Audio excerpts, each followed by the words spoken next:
What's up, guys? Welcome back to Mindset Matters. This episode is produced by Mindset Media and brought to you by the ETMF Foundation. Cue the intro.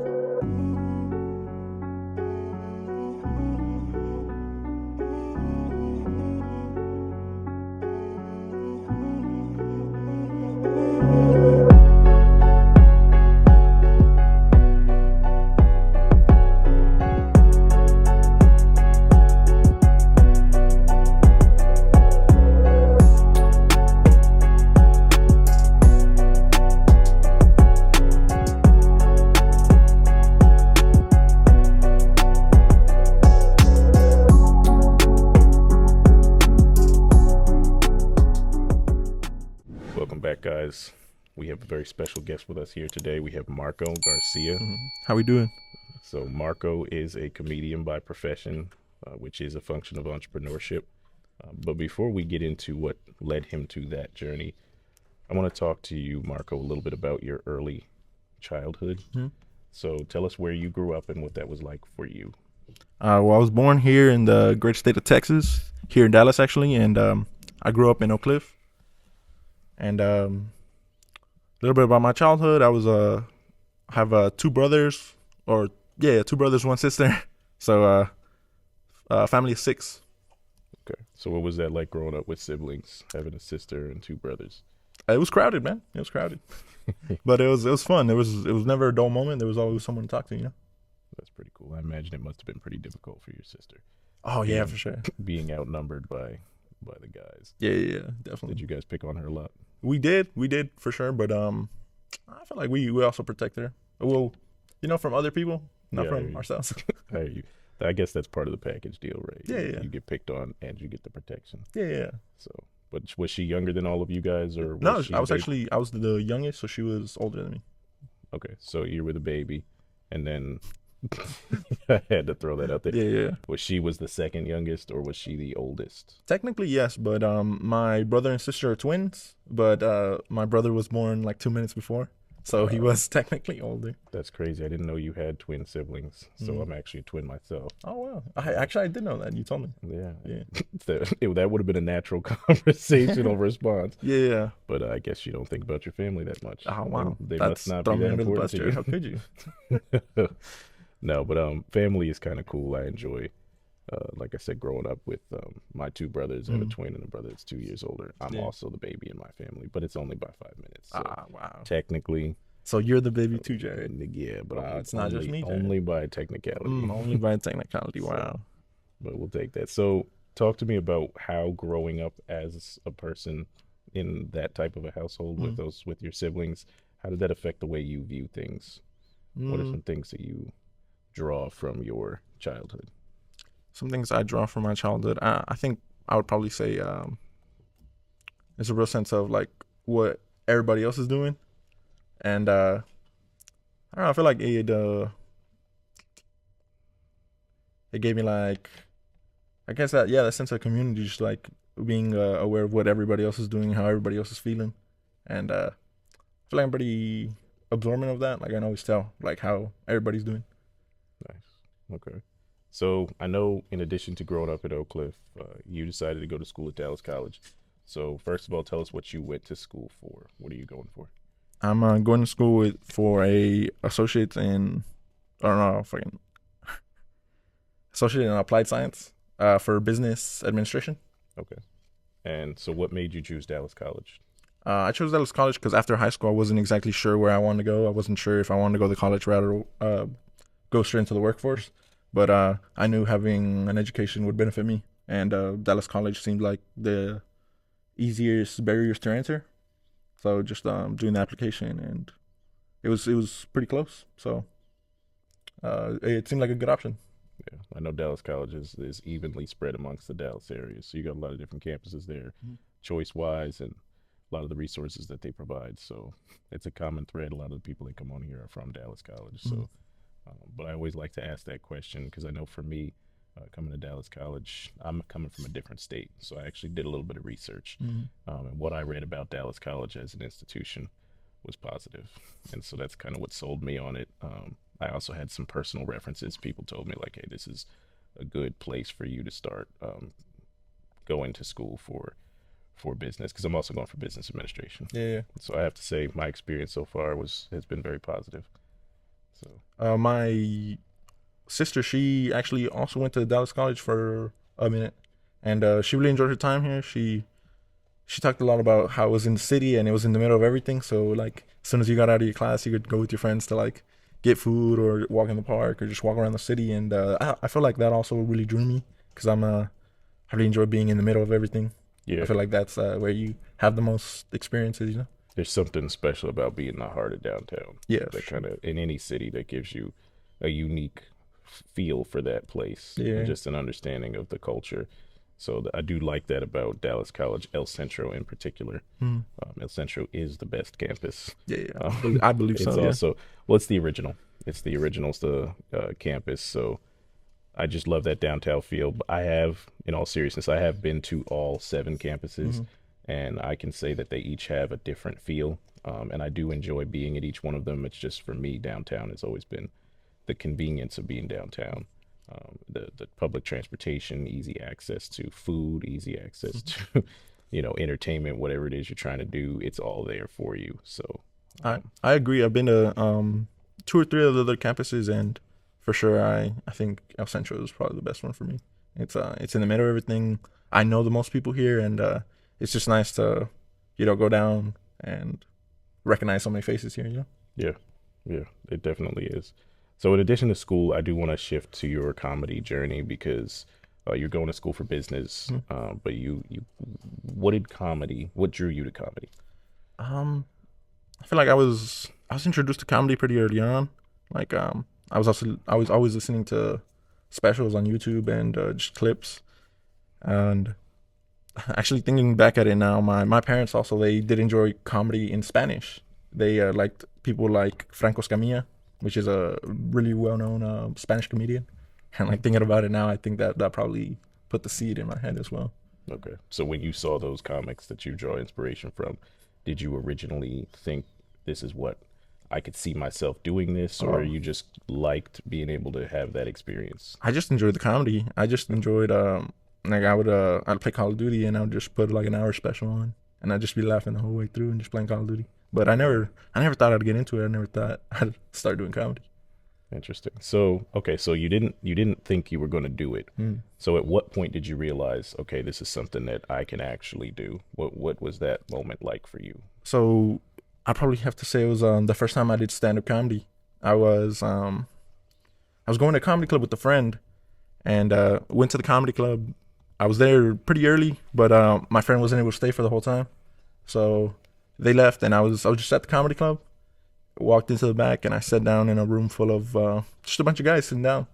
And a guy came up to me and was like, "So you're doing 3 minutes?" And I was like, "What?" He's like, "Yeah, are you going up? Are you doing stand up? Are you doing 3 minutes?" And I was like, "Oh no, I'm here to watch, man." And he just looked at me and he was like, "So you're not funny, huh?" And when he said it, it just like broke me. I was just like, "Oh man." But I remembered that, like, I guess from watching stand up so much, I had written a couple jokes, and I just like written them in my phone. Hadn't really shared them with anybody. Actually, except my brother. I did share them with my brother. But when he said that, I knew I had a couple jokes, so I was like, "No, I got some jokes written down. I think I'm funny." And he was like, "Oh, what's your name?" I was just Marco Garcia. And when they dropped the list for the comedy club, he wrote me there. Like there's people lined up. I wasn't even there to perform, but he like skipped those people to write me in the list. And I was just like, well, now I have to perform, There you go. And yeah, after signing me up, it was just like, and I was nervous, but I knew I had to do it. That's interesting. So you got thrown right into the fire. Yeah, for sure. And how did you feel after you got out on stage? What was your initial feeling? I think as soon as I stepped off that stage, I knew I loved it. I knew this was my thing, and like the only thing I could think of is like, when can I do this next? Like, when's the next time I could do this? And it turned out like the next time I could do it was, the next time I could do it was the Wednesday after, literally 3 days after. And I did. I went back and I made that my routine. So after that time, for the next 6 months, I went to that same comedy club twice a week and waited in line maybe 2 hours to get the spot I wanted.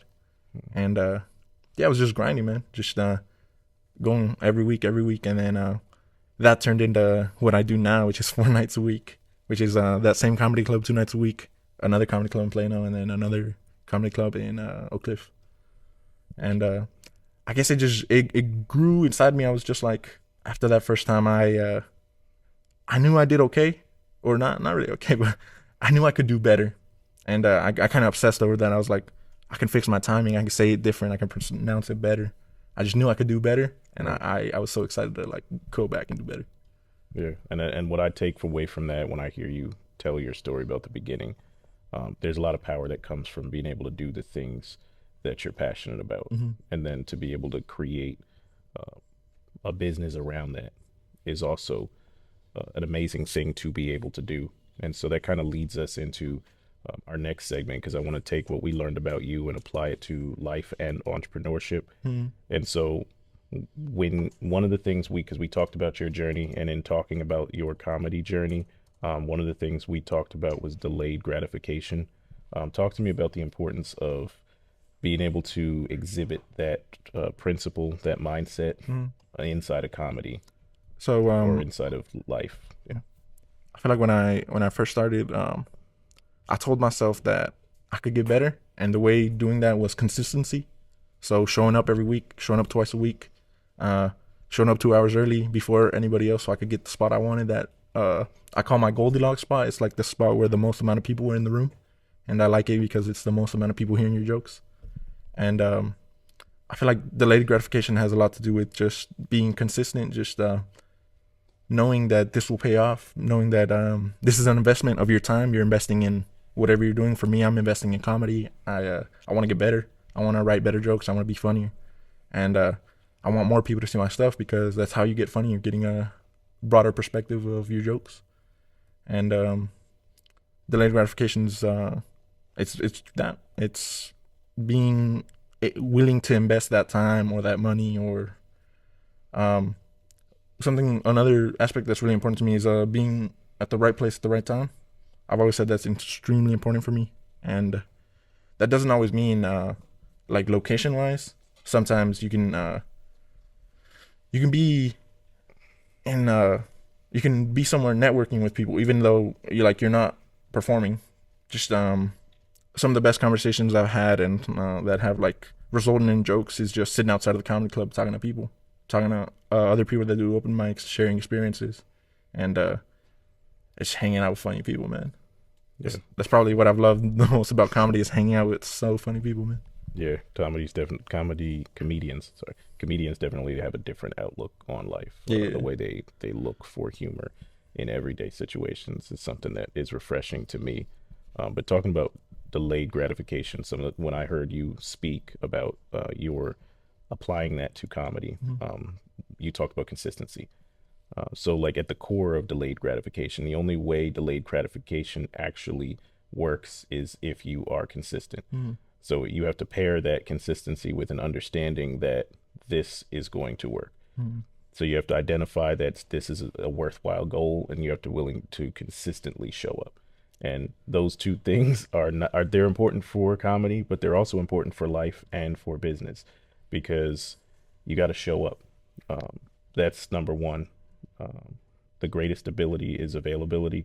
That's something that I've heard many times growing up, and it's true, because without that, you can't do anything else. If you're not there, you can't network. You can't be there and at the right place at the right time if you're not there at all. So you got to show up, and then you have to be intentional about the way you look at opportunities and say, hey, this is something that I know is going to work. And I see that that's what you did with comedy. You knew you loved it. You knew you could do it. You even went through the process of figuring out your exact time that you want to be on the show. You talked about the Goldilocks slot. Yeah. So you paid attention to what was happening. Like, this is where I want to be. I know if I can get this spot, then I'll have the most. So, I mean, those types of, that level of thoughtfulness and that mindset of consistency, those two things are at the core of delayed gratification. And so you definitely exhibit that quality. And that's why I'm inspired by your commitment to excellence inside of comedy, because it translates over, that principle translates over to other things as well. So I kind of try to operate the same way in the spaces that I'm in. I'm not a comedian. I don't generally consider myself to be a funny person, but I do understand the importance of commitment. I think another thing we talked about was kind of the business aspect of comedy, the which is not really seen, and I like to talk about it. It's like if you're gonna be like in the right place at the right time, you're gonna get the spot you want. You're gonna be able to advance, but you're also gonna meet like the right people, and just getting to network with people, and learning how to, I guess, navigate your space. Just because there's two different mindsets, and I want to talk about it. It's like one mindset is the comedy aspect of it, of I gotta make jokes, like I'm thinking of stuff that's funny, and like how do I like cut the fat out, how I cut like words that aren't necessary to make it funnier, to get the punchline faster. And then it's the business aspect of I gotta get there at this time to wait in line for this, or to sign up, or I gotta call like a couple days before and like see if I can get a spot, call the host, let them know I know the rules and I'm not gonna break them. And just I guess transport is really important to me, because like I never want to be late. I always want to be on time, being at the right place at the right time. So I'll sometimes I'll even go overboard. I'll leave like an hour early just in case, and I'll be sitting out there for 50 minutes or 30 minutes, but I'm just like, I'm on time, and that's important to me. Yeah, I like that, and it's just, it is it's odd that to get to the highest level in the business of humor, you have to take what you do seriously. Oh yeah. It's, and those two things, they seem to be opposites, but in reality, you can't have one without the other, and that's the truth inside of whatever field you're in. And so seeing the way you take seriously, the importance of being on time, the importance of understanding the rules, the importance of identifying who you need to connect with, networking there as well. And then just also understanding that at the heart of all business interactions is connection with people. So your audience is extremely important. So I want to talk to you about when you're on stage, you're interacting with your audience. How do you know what's going to work? Because I've seen comedians, I've even seen you do it as well, where you're in the zone and you try something and it's going to work and it works. Tell me what that's like for you. How do you know? I love this question. A lot of the stuff is time tested. So some of the stuff is like stuff I've done before. I did when I was starting out, and it's just some stuff I let sit, and when I come back to it, it's a little better than when I left it. So I've had more experiences. I've like lived more days. So maybe I could have saved that joke a little quicker, a little better. But also, the biggest thing is you never know. You never know if something's gonna be funny or if it's not. Like, I don't think I'll ever know if something's gonna be funny, because at the end of the day, all these jokes start as thoughts in my head. Like, either A, I'm crazy, or B, this shit might be funny. Like, it might be funny. Yeah. So I think that's a big aspect to it, is you never really know. But also, if you consider something funny, and if it's a general topic that like a lot of people can relate to, they can make that connection, that reference. I feel like people can relate to that, so they'll find that funny. Yeah, I think one thing I read somewhere about comedy is that everything's funny. It's just you have to figure out how to make it funny to your audience, or how to pull the humor out of it. And I always thought that was interesting, the idea of looking for humor in things, because I've even heard you say this in passing when we're having conversations. You're like, there's a joke in there somewhere. And just watching you go into that analytic state, because I exist almost exclusively analytical. I connect with that. And the way I want to translate that principle over to business and entrepreneurship is basically, you won't always know what's going to work. However, you have to be willing to test things. You have to be willing to figure out a process by which you're going to test. And so I'm sure you do that. You find small ways to test your stuff. So for sure. Yeah, talk to me about that first, and then I'll finish the thought about translating it into business. I think believe it or not, I test my jokes in conversations so much, like just with my friends, people I meet at college, just people on the train, man. Everybody can get it. If I think something's funny, And if I'm going to the comedy club that night, I'll definitely like slip it in while I'm talking to somebody. And if it gets a reaction, it makes me more confident. But if it doesn't get a reaction, I'm like, nah, I can do this at the comedy club. Like I can fix it, or I can say it different. And I feel like one of the like biggest ways I've shown that is one of the times I did 3 comedy clubs in one night. I went to this comedy club in Deep Ellum called Zizou's Comedy, and I did my set. It went okay, but the last couple jokes fell short. And then right after that, I went to TK's in Arlington. It's another comedy club, and did the same jokes again. And I was able to fix one of them, but the last one still fell short. And then last comedy club, Dallas Comedy Club, like probably 9:30 at night. I had like been all over Dallas by that point, and went, did the same jokes, cleaned them up.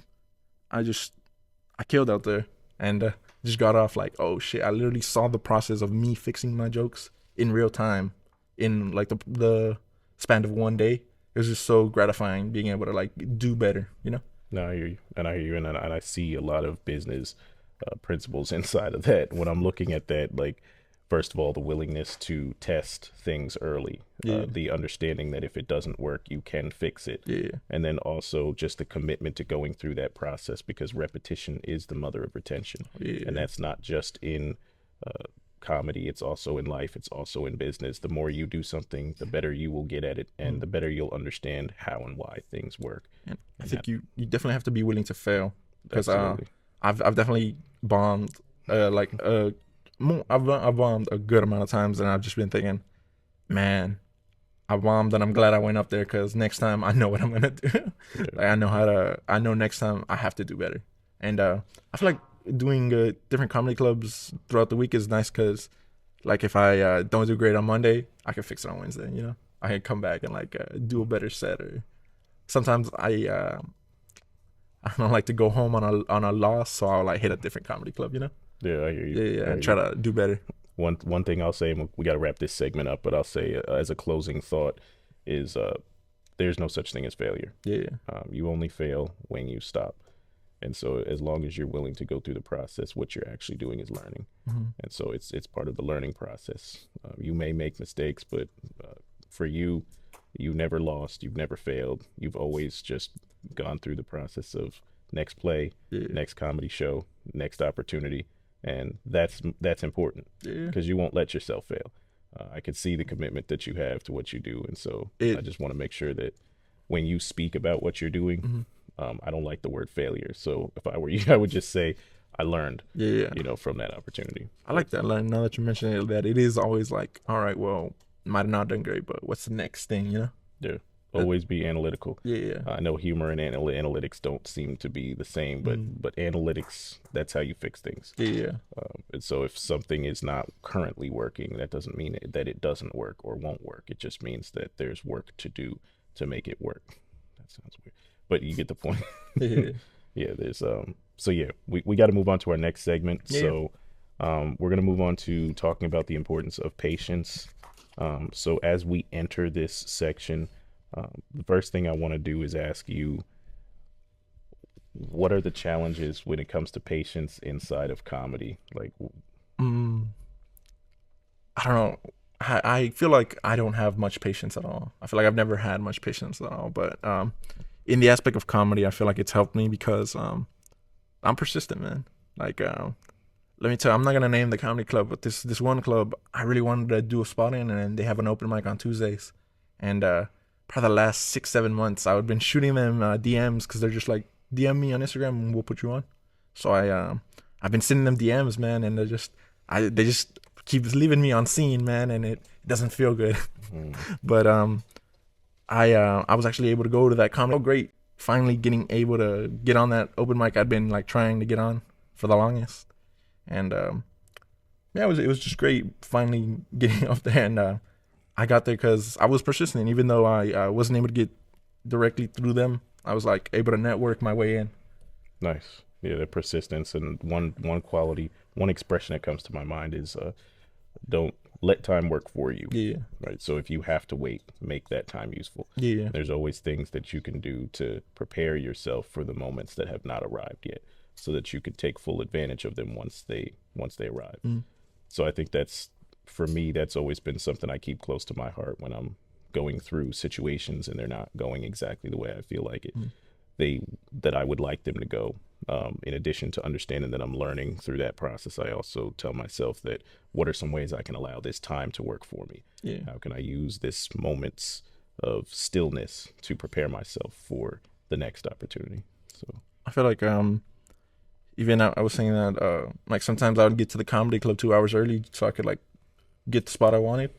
And I feel like that taught me a bit of patience because I was just, I'd just sit outside the comedy club with like 4 or 5 other comics that like they had the same idea as me. They wanted those spots.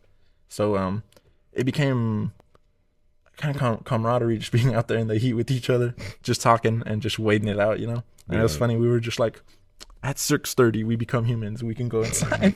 But for now, we got to wait out here. That's funny. Yeah, there's something special about being in the trenches. Yeah. Putting in the work. It creates a special bond For sure, all the like comics that I hold in like the highest regard are the comics that were out there those times, the comics that I've seen most consistency. And again, I appreciate consistency more than anything. So if I see you at the comedy club and if you're doing the exact same day as me, I'm like, I respect it, I know you're also putting in that grind. You're probably also hitting other mics. Yeah, real, recognize real, respect the grind. Yeah. Those are interesting expressions, but it's true, and that's one of the reasons why I respect a lot of what you do, even though we don't operate in the same industries. We can see the need for consistency. I see that in you. I try to foster that inside of myself, making sure that I'm always consistent, that I do the things that I'm committing to do day after day, week after week, year after year, and that momentum that's created from that consistency creates an unstoppable wave of progress that will eventually break through and lead you to what you're trying to accomplish. And so that's always powerful. But I do want to shift the conversation a little bit because I want to talk about some of your favorite stories. So tell me some of the favorite moments that you've had in comedy, and then just, let's talk about comedy. Yeah. One of my favorite comedy stories actually involves you, Jared. It was I probably maybe 6 to 7 months in no, it was probably 2 to 3 months in comedy. I was hitting mics twice a week. I was inviting all my friends, telling people to come support, come see. And I remember it was your birthday actually, and I invited you, and you said you didn't have plans, so you were gonna come. And I was really excited you were gonna come watch the comedy show.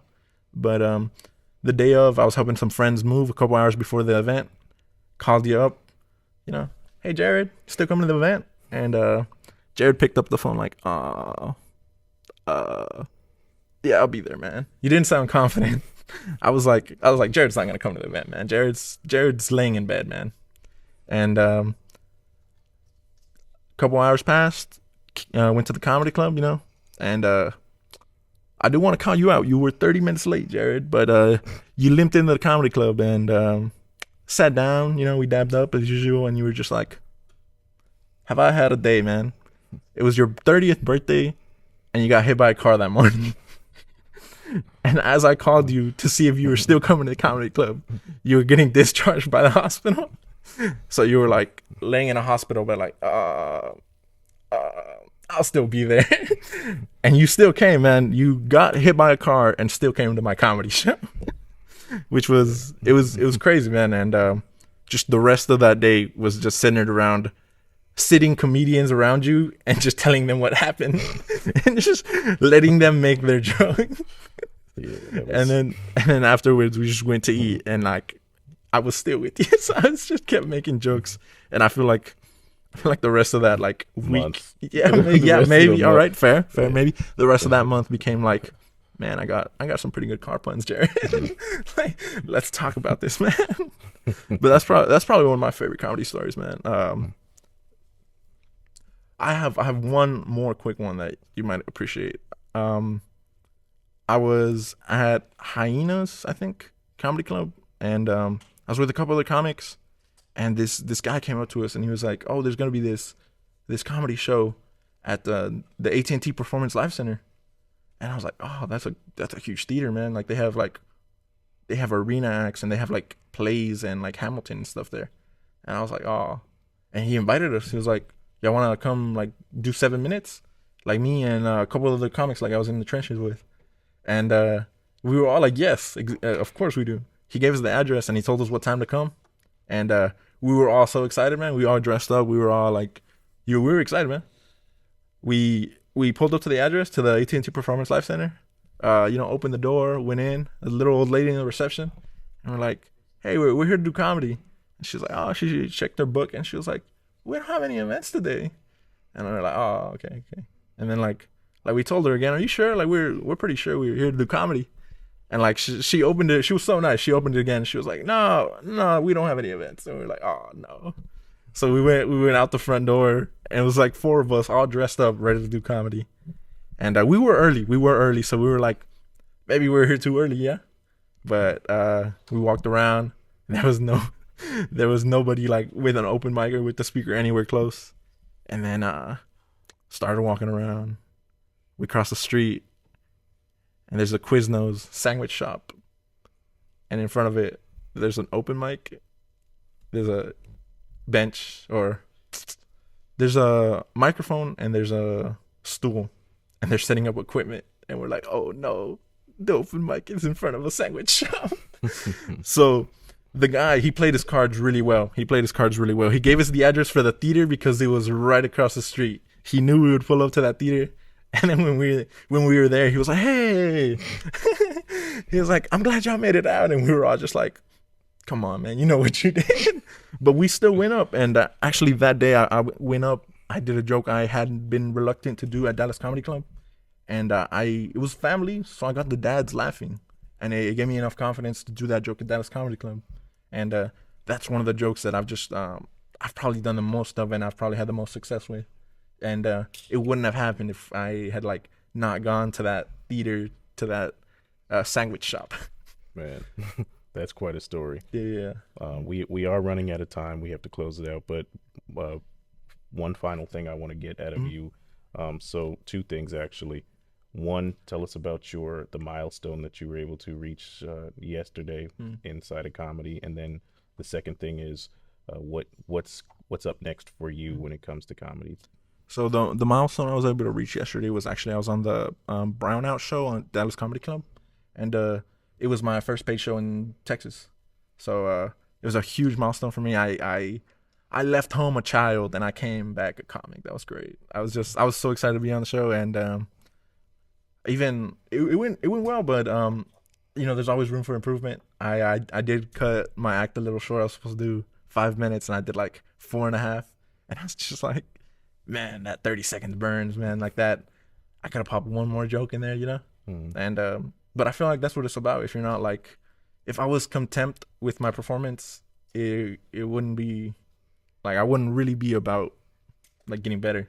So it was just like, it was a huge milestone. It was great to see you there. Thanks for coming out. I had a couple of my comic friends come out, and it was a great show. It was, just waking up this morning after that show was just great, man. Yeah, I definitely enjoyed being there. I was glad to be able to be there for that milestone for you. I didn't realize till afterwards that it was your first paid show, but congratulations, and I hope that there are many more paid shows to come. Yeah, me too. And what's up next for you in comedy? Yeah, going into that, my next shows are going to be in Tyler, Texas, the day after Thanksgiving, the 25th. Okay. It's going to be at the Rose City Comedy Club. It's going to be a roast, my bad.